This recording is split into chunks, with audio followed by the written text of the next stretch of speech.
자, 담보 책임이죠.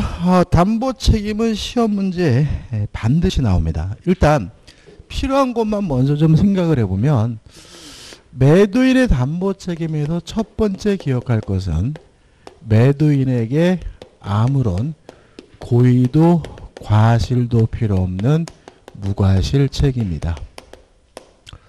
그럼 여기서 왜 담보 책임이라는 것이 있는지 이유를 알게 돼요. 자, 예를 들어 제가 자동차를 구입했는데 자동차가 고장났어요. 고장난 자동차였어요. 그러면 현대자동차에서 저한테 자동차를 주긴 했는데 고장난 자동차를 준 거니까 불안전 이행이죠. 그죠? 채무불이행해. 따라서 추후에 완성이 가능하다면 저는 최고하고 해제하고 이렇게 나가잖아요. 그죠? 근데 문제는 이게 채무불이행이 되려면 채무자에게 뭐가 있어야 되냐면 고의나 과실이 있어야 돼. 저는 현대자동차에 고의나 과실을 입증한다는 것은 거의 불가능에 가깝죠. 그래서 채무불이행 책임만으로는 매수인의 보호가 완전하지가 않아요. 그래서 따로 매도인에게 아무런 고의도 과실도 없더라도 당연히 져야 될 책임을 부담하고 있는데 그게 뭐라고요? 담보 책임이다. 그래서 만약에 제가 현대자동차에 고의과실을 입증할 수 있다면 채무불이행 책임도 물을 수 있고 만약에 고의나 과실을 입증할 수 없다라도 무엇을 물을 수 있어요? 담보 책임은 물을 수가 있는 거다. 이렇게 되는 거죠. 자, 그 다음에 이제 두 번째 문제가 되는 것은 뭐냐면 매수인이 선이냐 악이에요. 매수인이 선이면 당연히 담보 책임을 매도인에게 묻는 것이 가능하겠죠. 그래서 우리가 문제에서 선의 매수인이 뭘 못한다 그러면 다 X에. 꼭 그런 건 아니지만. 근데 실제로 우리 문제는 다 X고. 악의 매수인은 뻔히 알면서 샀으니까 담보 책임 물을 수가 없어야 되는데 요 악의 매수인이 할 수 있는 게 있어요. 이게 가장 중요해요. 첫째, 전부 타인의 권리인 경우 악의 매수인도 계약을 해지할 수가 있습니다. 두 번째, 일부 타인의 권리인 경우 악의 매수인도 대금 감액을 청구할 수가 있습니다. 세 번째, 매매 목적물에요. 저당권, 전세권이 설정이 됐고 이 저당권, 전세권이 실행이 되는 바람에 권리를 취득할 수 없거나 상실하게 됐다면 악의 매수인도 계약을 해제할 수가 있고 손해배상도 청구할 수가 있습니다.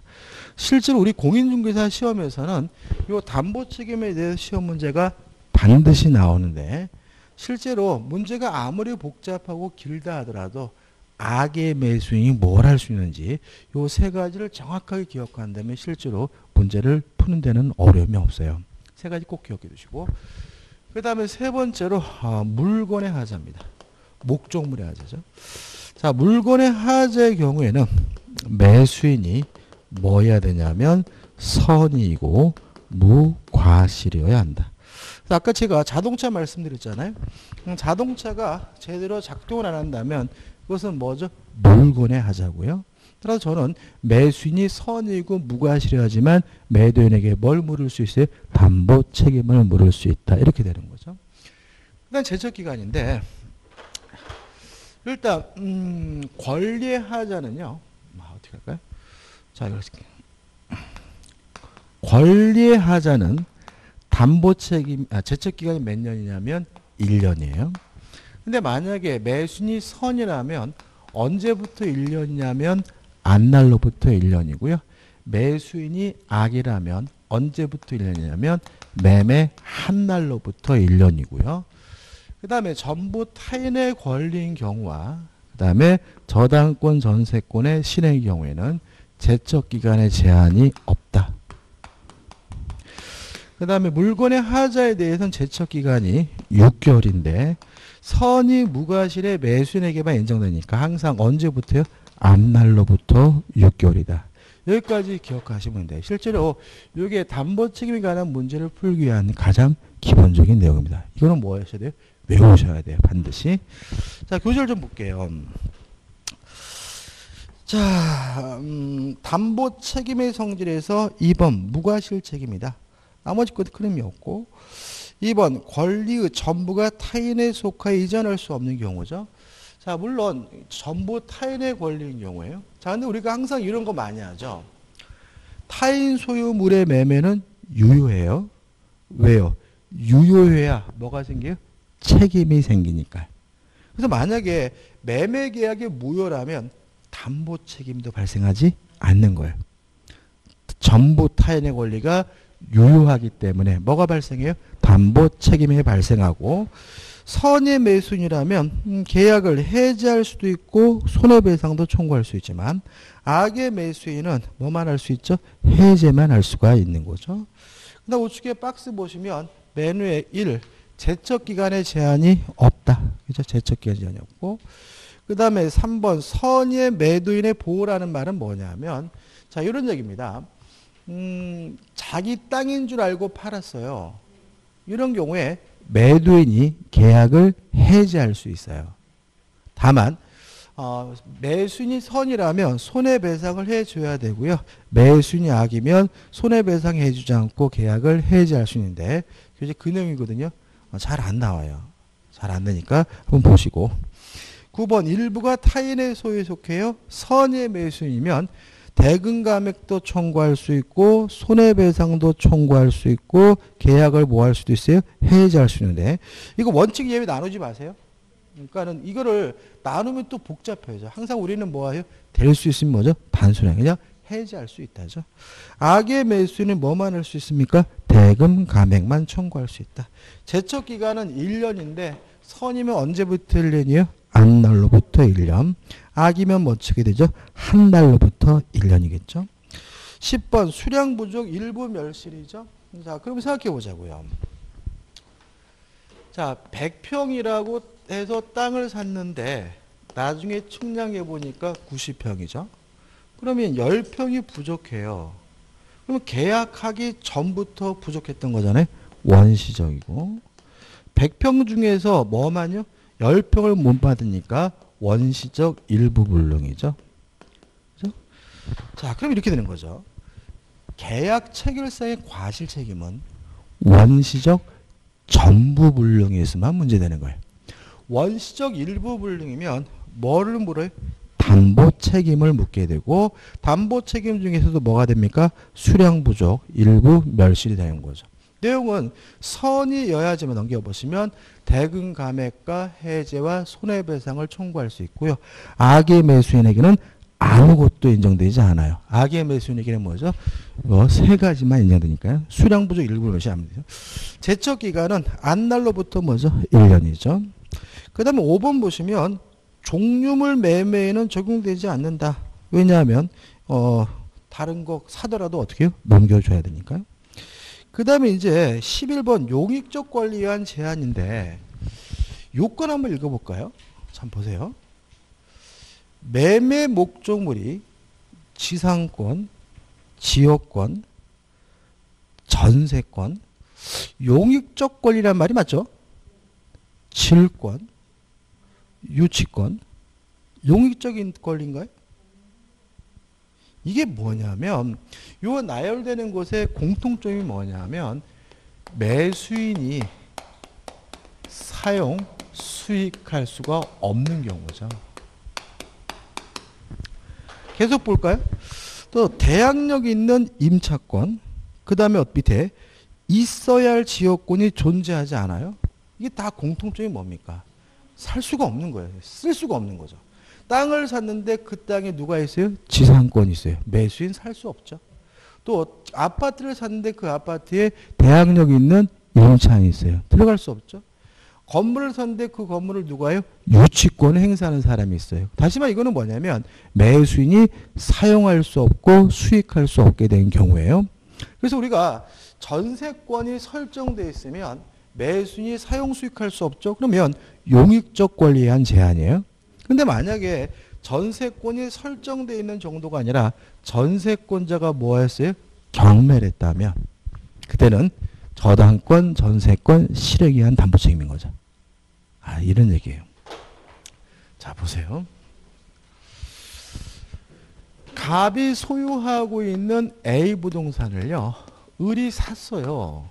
근데 문제는 이 건물에 병이라는 사람이 뭐가 있어요? 전세권자가 있어요. 그러면 병은 전세권을 가지고 새로운 소유자에게 뭐 할 수 있어요? 대항할 수 있으니까 을은 그 건물에 들어가서 사용 수익할 수 없는 거죠. 이때는 뭐죠? 용익적 권리한 제한이에요. 내용은 선의의 매수인만 계약을 해지할 수 있고 손해배상을 청구할 수 있고요. 악의 매수인에게는 아무것도 인정되지 않는 거예요. 근데 그 문제가 아니라 이 전세권자가 전세금을 못 받았다는 이유로 경멸했어요. 그럼 이제 을은 권리를 취득할 수 없거나 상실하게 된 거죠. 그럼 이제 뭐가 되는 거죠? 저당권, 전세권의 실행이 되는 거죠. 이때는 선악 불문하고 계약을 해지할 수도 있고 손해배상도 청구할 수 있는 거죠. 차이점 아시겠죠? 그죠? 그럼 한 가지 질문 드려볼게요. 갑이라는 사람이 A라는 건물을 을에게 팔았어요. 팔았는데 이 건물에 병 앞으로 저당권이 설정되어 있네요.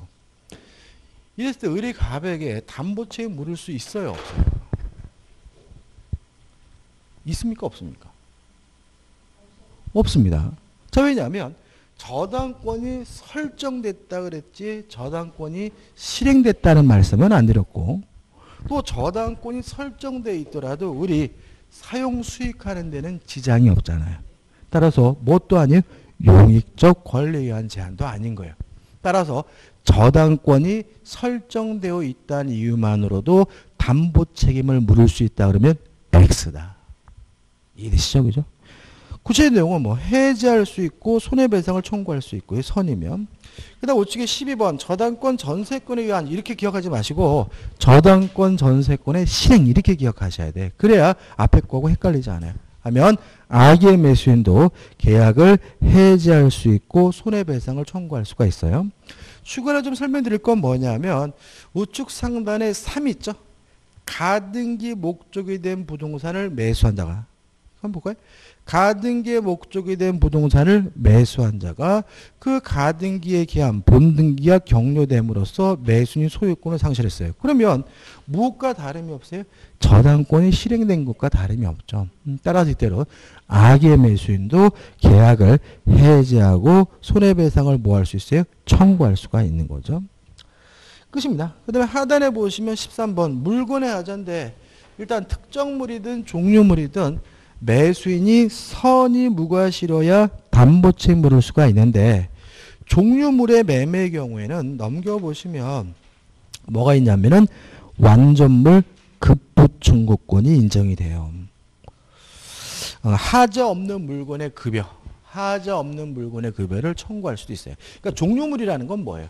똑같은 물건이 많다는 얘기잖아요. 따라서 손해배상이나 또는 하자 없는 물건의 급여, 완전물 급부를 청구할 수 있는 것은 뭐에 대해서만요? 종류물에 대해서만 인정된다는 거 잊지 마시기 바랍니다. 근데 박스는 안 보셔도 될 것 같은데 실제로 시험범위 아닌데 일단 우리가 고쳐주는 건 없습니다. 수리해주는 건 없어요. 그러니까 우리가 보면 물건에 하자가 있으면 해제하거나 손해배상을 청구하거나 아니면 완전물 급부 청구 다른 물건으로 바꿔달라거나 그지 뭐는 없어요? 수리해주는 건 없다. 수리해주는 것은 도급계약에서만 있어요. 근데 실제로 현실은 안 그렇죠. 제가 전에도 말씀드렸잖아요. 저는 현대자동차에 대한 엄청난 안티팬이에요. 이유는 제가 처음에 차를 이제 중고차를 몰고 다니다가 새 차를 뽑았어요. 그때 당시에 이제 아반떼를 뽑았는데 출고 받고 나서 30분 만에 차가 섰어요. 그때가 한 5월 말쯤이어가지고 굉장히 좀 더웠어요. 더웠는데. 더워가지고 이제 차를 또 받아왔으니까, 그죠? 제가 또, 그걸 또 제가 또 같이 가서 받았어. 받은 게 아니라. 가서 몰고 나오는데 이제 막, 시트에 비닐도 안 벗겨지고, 그죠? 막 그런 차잖아요. 그 쌔뱅이 차, 그죠? 그래가지고 얼마나 기분 좋 제가 살면서, 가장 행복했던 날이, 노름이 아니라, 아파트를 샀을 때는 행복하지 않았던 것 같아요. 왜냐하면 대출이 많았어가지고 그때 당시에. 근데 새 차를 뽑았을 때는 받기 한다, 그죠? 맞죠? 그죠? 받기로 한 3, 4일부터 잠이 안 오는 거야. 막 흐뭇해가지고, 그죠? 새 차 보여가지고, 그날에 가장 행복했던 날인 것 같아. 근데 30분 만에 퍼졌어요. 퍼졌어. 예? 예? 예? 그래가지고 제가 충격받았잖아요. 그래가지고 이제 막 그것도 이제 막 토요일 날이었나. 그래가지고 막 차가 막 막히는데 막 서 있지 막 그래가지고 이제 어떻게 해가지고 막 연락하고 그래가지고 이제 그 쓴 후에 30분에 이제 어떻게 된 거죠? 제 차는 레카차에 끌려가고 레카차에 이제 레카차 운전하는 사람 그 다음에 저한테 차판 영업하시는 분, 셋이서 이제 타고 이제 공장으로 들어가게, 그죠? 황장하죠. 그러니까 이제 영업하신 분이 저한테 뭐라 그러냐면, 가서 좀 진상짓을 하시래.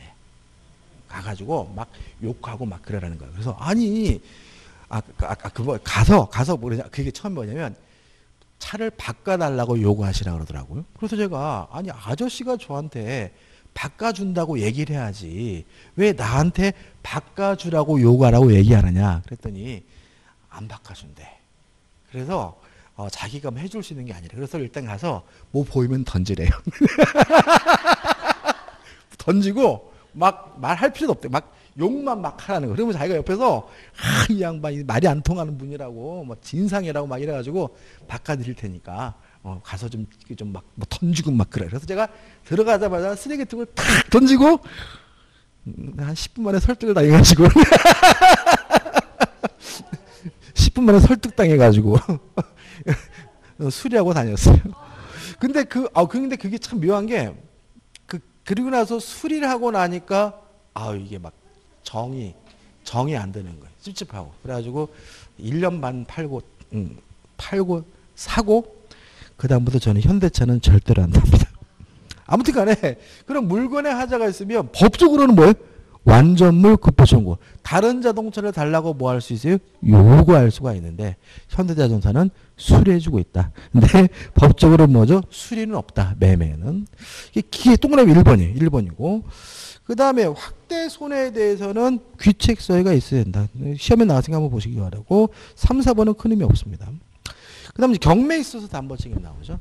근데 이제 문제가 이제 뭐냐면은 제 형님이 현대자동차를 다녀요. 그래가지고 이제 그리고 나서 이제 웃긴 얘기일까요? 그리고 나서 이제 제가 그 차를 팔고 이제 대우차를 샀어요. 그때. 근데 대우차를 사가지고 이제 저희 형이 이제 울산에 사는데 이제 들어가려고 했더니 이 인간들이 또 못 들어가게 막는 거예요. 현대 직원들이 사는 사택인데 대우차가 왔다고. 우상스럽다고. 그래서 울산 안 가야지. 무슨 말이 안 되지 않아요, 그죠? 현대 직원이면은 현대차 타야 되나? 그지 같은 놈들. 끝까지 저한테 배신을 때리고 경매입니다. 자, 경매에 있어 담보 책임도 간단하게 기억하시면 돼요. 일단 첫째 기억할 것은 권리의 하자에 대해서만 담보 책임 물을 수 있고요. 물건의 하자에 대해서는 담보 책임 물을 수가 없다. 또 두 번째, 권리의 하자에 대해서 1차적으로는 매도인인 채무자가 담보 책임을 부담하지만 채무자가 만약에 무자력이라면 2차적으로는 채권자가 담보 책임을 부담하게 된다. 이 두 가지만 꼭 기억해 주세요. 지엽적인 내용 어떤 거냐면 하자가 알면서 어쩌기 나오는데 그거 신경하지 마시고 권리의 하자에 대해서만 담보 책임 물을 수 있고 물건의 하자에 대해서 담보 책임 물을 수가 없다. 적을까요? 예외가 있는데 다만 하자가 있다는 사실을 그죠? 물건에 하자가 있다는 사실을 알면서 그 사실을 고지하지 않은 경우에는 예외적으로 물건의 하자에 대해서 담보 책임을 부담한다. 이거 이해하라면 기억해 주시죠. 그래서 다시 한번요.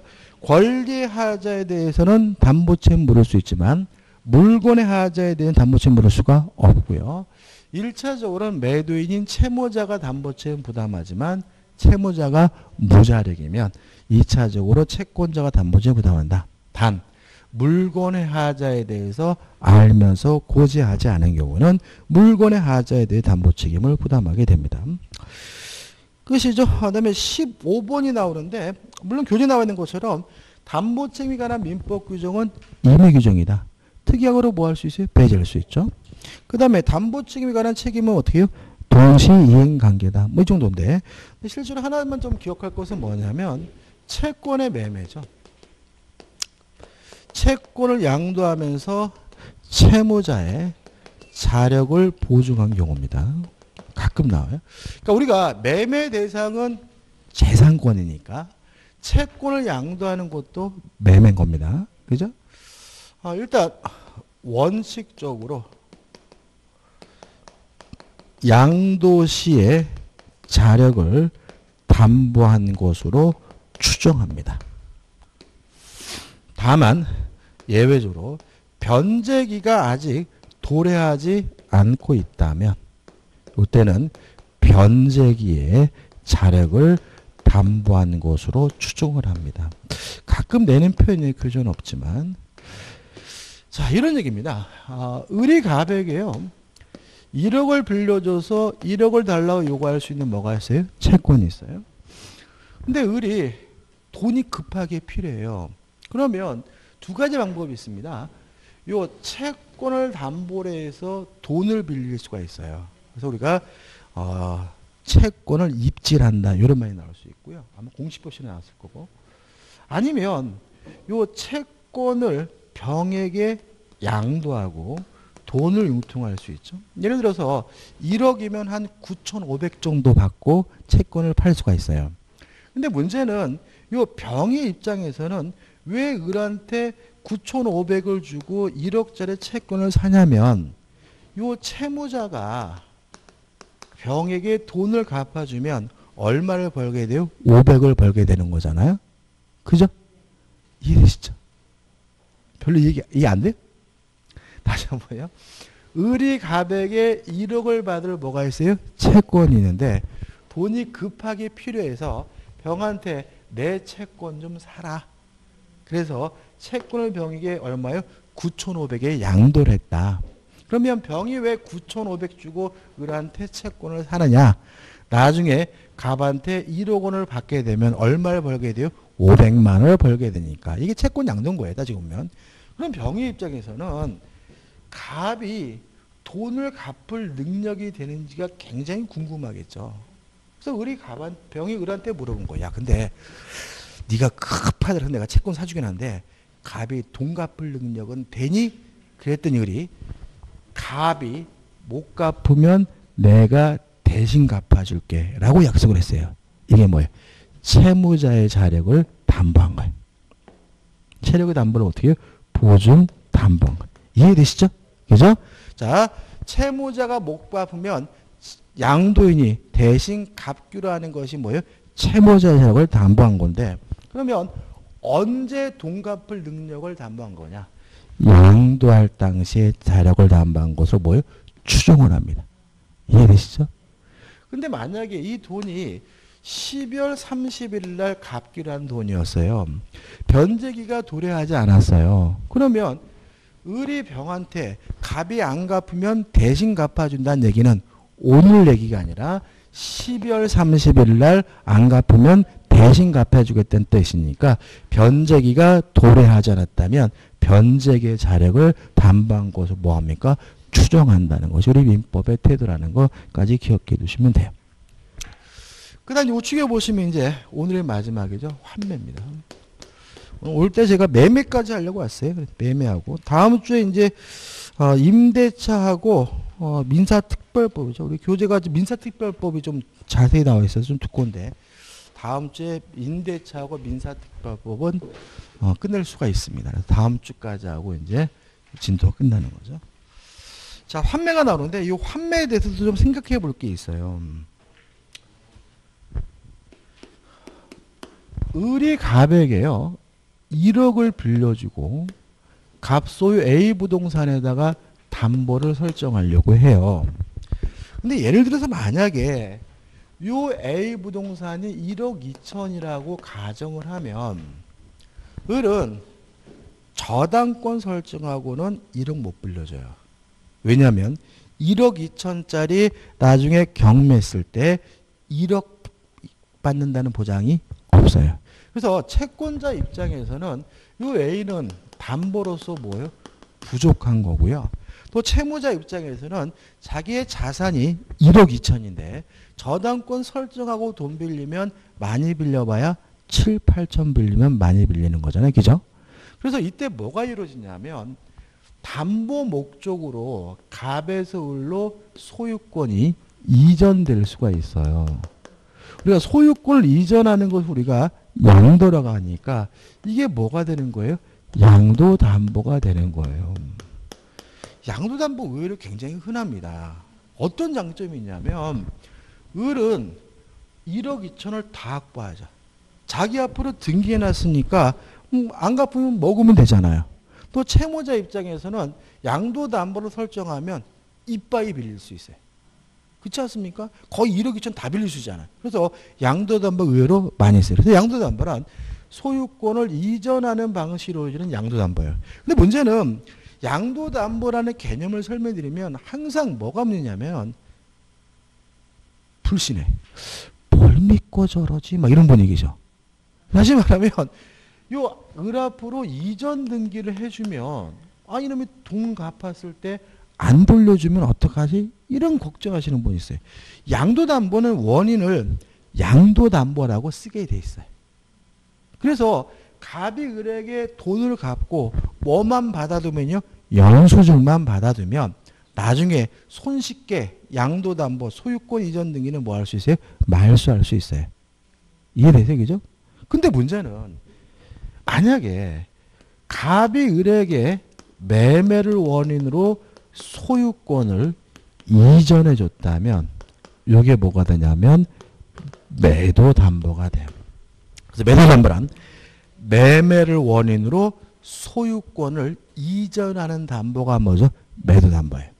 매도담보는 문제가 있습니다. 왜 문제가 있냐면 등기부상으로는 완전히 을에게 뭐가요? 소유권 자체가 넘어간 것처럼 보이죠. 원인을 양도담보라고 쓰지 않고 뭐라고 적고 있어요? 매매라고 적고 있잖아요.